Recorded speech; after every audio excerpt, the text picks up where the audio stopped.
principalmente por ele ter chegado na reta final do ano, 19 jogos, 3 gols e 1 assistência. Pelo Grêmio, na atual temporada, 3 gols e 4 passes.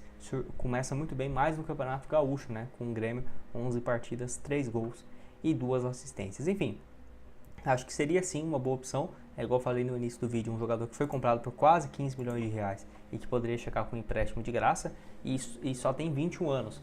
Com a mudança de técnico, mudança também de diretoria, pode ser que ele comece a ter mais espaço, mas só para você ter uma ideia, de julho até novembro, ele teve algumas questões físicas, mas em grande maioria dos jogos esteve à disposição e não entrou, e algumas nem sequer foi relacionado. A última que ele foi relacionado foi no início do mês de novembro, né? A Série A terminou agora no início de dezembro, então não vinha sendo muito utilizado pelo Grêmio, e eu não acho que vai ter uma mudança radical, né? Só a não ser que ele vive realmente uma boa fase pelo Grêmio, então acho que ainda ficaria na expectativa de contratação. É claro que o Curitiba não vai esperar ele definir o futuro para contratar um meia, né? Não é isso, mas talvez para ser um bom reserva também de fato, eu acho que seria sim uma alternativa. Pode deixar sua opinião aqui embaixo nos comentários.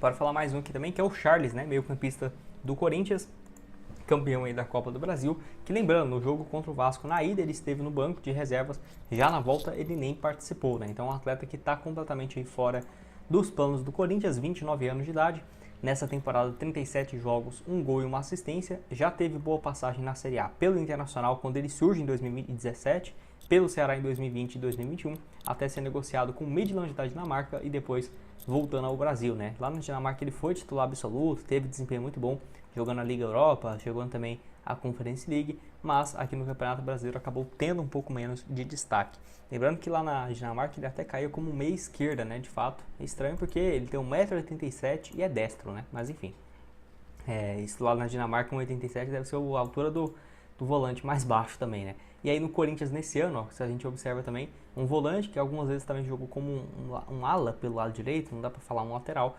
17 jogos, 6 como titular, não teve um desempenho tão interessante, números parecidos também com o ano passado. Não foi uma boa contratação mesmo do Corinthians. E aí, igual eu falei para vocês, é um jogador que já tem 29 anos e tem, nossa, que contrato grande, hein? Até o final de 2028, cara. Paz. 4 anos, né, de duração.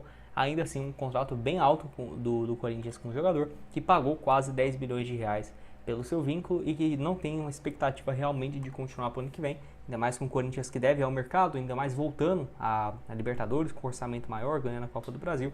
Então, para o ano que vem, não deve ficar no Corinthians e eu acho que poderia propor um empréstimo, o Corinthians pagando uma parte, o Curitiba pagando outra, porque aí facilitaria, né, a contratação do meio campista. Pode deixar sua opinião aqui sobre esse nome também, se você aceitaria ou não.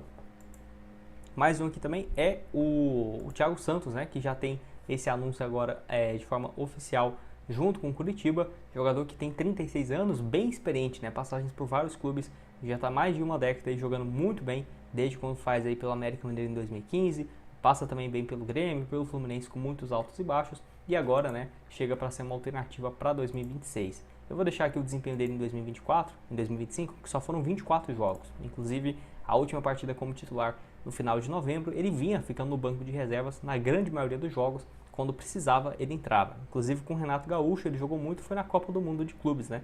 Jogou aí das 6 partidas, ele jogou 4. Inclusive ele até tinha sido titular no jogo contra o Chelsea, e saiu aí nos 54 minutos, não fez uma partida ruim. Então assim, até que foi um desempenho bacana do defensor, que tinha contrato com o Fluminense até o final do ano que vem, mas acabou rescindindo. Na Série A, 10 jogos, só 3 como titular.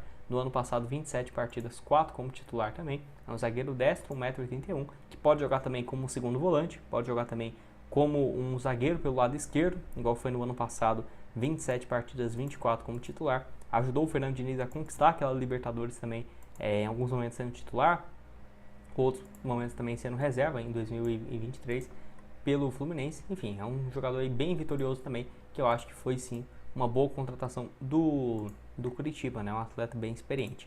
Não acho que vai ser o único defensor, deve ter sim também alguns outros nomes que estão sendo especulados no mercado, e eu quero que você deixe a sua opinião aqui embaixo sobre o Thiago Santos, né? Altos e baixos nessas últimas temporadas, chegando para 2026.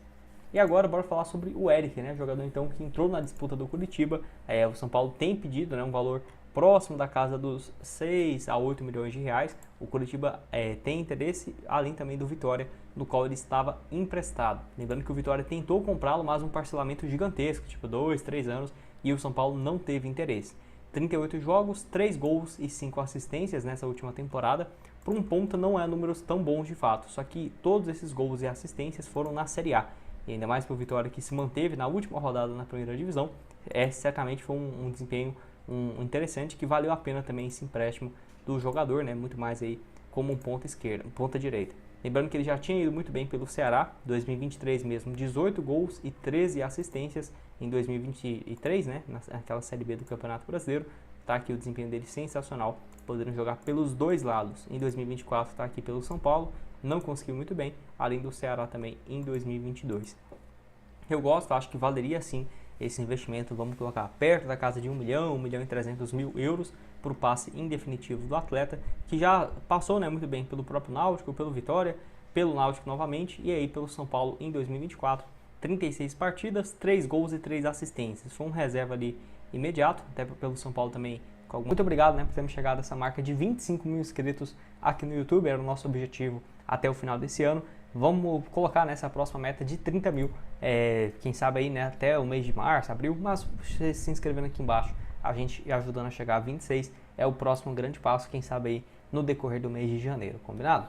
Bora começar aqui falando então sobre a defesa. Lucas Gasal é mais um nome que interessa ao clube, tem conversas nesse momento, jogador que tem, né, tinha esse contrato de empréstimo com o Fortaleza, mas que tem um vínculo mesmo com o Atlético Goianiense, no qual ele surge muito bem, né, no futebol goiano, na Aparecidense, depois no Atlético em 2023, boa participação no Mirassol, joga no futebol chinês, e essa rápida passagem de 7 partidas pelo Fortaleza e uma assistência, sendo muito mais reserva, né, apesar de ser titular na última rodada. Acho uma boa opção sim, já jogou, né, por exemplo, a Série B em outros momentos, em 2024 campeão, acesso com o Mirassol, zagueiro que pode jogar aí pelo lado direito, 22 partidas, 10 como titular, e 2023 com o Atlético Goianiense foi bem também, né, 18 partidas, 16 como titular, um gol e uma assistência, além também no próprio futebol chinês e tal, que ele foi titular absoluto, apesar de uma rápida passagem, acho que pode ser sim uma boa opção para o Coxa em 2026. Jogador que tem uma idade boa também, 26, então 26 anos ainda poderia ter uma revenda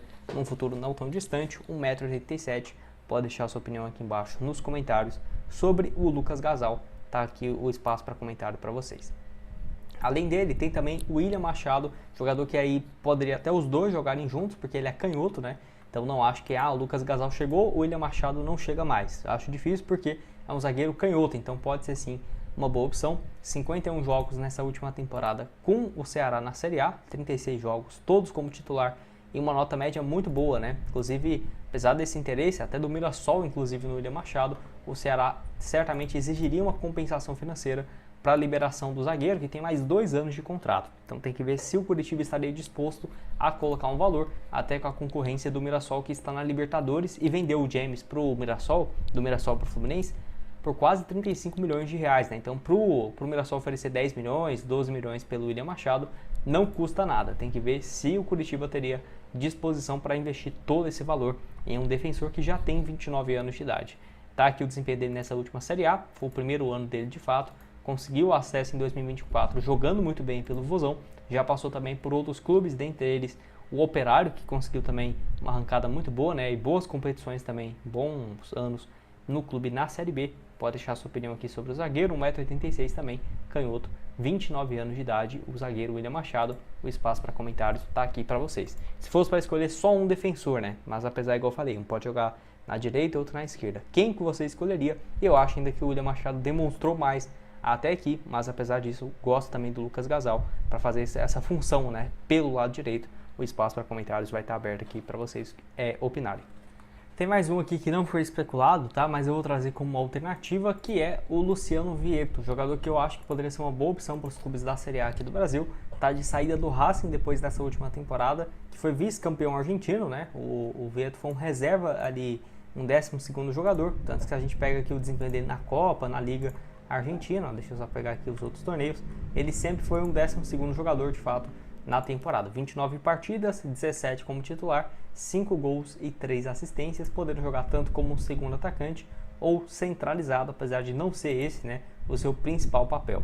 Jogador que surge muito bem no próprio Racing lá em 2012, 2011, né, 12, 13 e 14, até ser vendido por 5 milhões de euros no Vila Real. Primeira temporada dele no futebol europeu, 48 jogos, 20 gols e 2 assistências. Então imagina, né? Argentino saindo ali do Racing, indo pro Vila Real e fazendo temporada absurda, né? Todo mundo já falava que ele seria o novo Messi, né? E não foi o que aconteceu. Aí o Atlético de Madrid pagou 20 milhões de euros nele em 2014, uma das maiores transferências, né, na época da história do Vila Real. E aí no Atlético de Madrid não conseguiu muito bem, até conquistou uma temporada boa pelo Sevilla em 2016 e 2017, 10 gols, 4 assistências em 31 jogos, passa no Fulham sem muito destaque, no Sporting com altos e baixos e chega no Al Hilal. Naquela ocasião, né, pelo Al Hilal foi bem, inclusive naquele Mundial de Clubes, marca gols contra o Flamengo, contra o Real Madrid, deixou uma super impressão, né, de fato, naquela reta final do contrato. Ele ainda fica mais um ano jogando no time da segunda divisão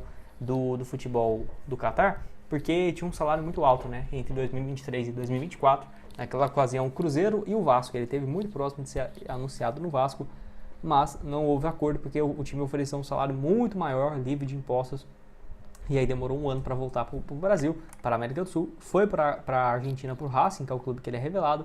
Não dá para falar que foi um desempenho péssimo, né, no total 39 partidas, 8 gols e 6 assistências, e não tem contrato para o ano que vem. Eu acho que pode ser sim uma boa opção, ainda mais para o Curitiba, né? Até por estar no sul do país, estar próximo também de Buenos Aires, não seria uma logística tão difícil assim, ainda mais se for para ele ir para o Catar da vida, para uma Arábia, imagina, né? Certamente com um salário um pouco alto, mas não diria que 1 milhão por mês também não, sabe? Acho que não ganharia isso tudo lá no futebol argentino, ainda mais depois de uma temporada com altos e baixos, e só tem 32 anos. Eu ficarei de olho tanto para ser uma opção de meia de criação ou um reserva do centroavante, né? Pode deixar a sua opinião sobre esse nome que eu trouxe aqui para vocês no canal.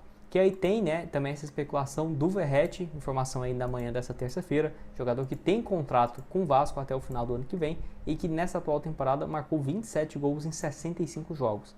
Desempenho sensacional, mas muito pelo início de ano dele. Marcou gol na semifinal contra o Fluminense, foi muito importante na campanha do Vasco na Copa do Brasil, mas ficou muito